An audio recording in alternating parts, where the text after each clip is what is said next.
Story time. We're going to talk about cleanliness in the salons. So how many times have you scheduled an appointment and you went into your hairstylist and maybe you've heard about her, you see her work, you go on Instagram, you see all these different videos and oh my gosh, she slays hair, she does a great job with hair, right?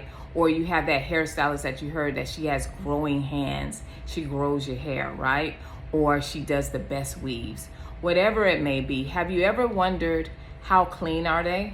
Well, it should be out in the open. When you go and you sit into one of our chairs, and I'll talk about this, I have been a licensed cosmetologist for the last 21 years. So I'm retired. So I want to talk about so many things when it comes to us and our hair, and the bad practices and the good practices, and help not just the beauty world in general, whether it's dealing with our customers or our hairstylists. So you'll hear me do different topics on everything.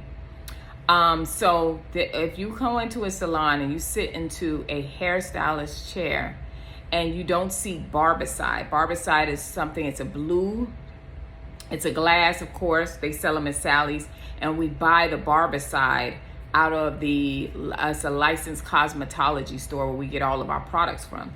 So barbicide kills everything from, you name it, it kills it. So what we're taught, state board tells us to do in the state of Florida, is to use the comb, you put it in the barbicide. No matter if you do a haircut, no matter what it is you do, always use the barbicide. So if you're sitting in someone's chair, a licensed cosmetologist or just a naturalist hairstylist, right? And you don't see any barbicide, you don't see them clean their utensils. You don't see them clean their combs. You just see them lay them down, and the next person coming, they're using that same comb. You're probably putting yourself in jeopardy and your hair in jeopardy in ways you have no idea.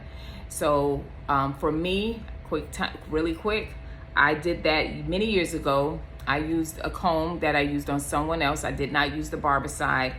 I did my daughter's hair at the time. She was like about 5, and I braided her hair up, and I used the comb that I used on someone else. She got a bad fungal infection that led to pus, bleeding, and then after that, baldness. She had temporary baldness just in the center part, and then it started to spread. And I didn't want to use the doctor's medication because it was too strong on her liver.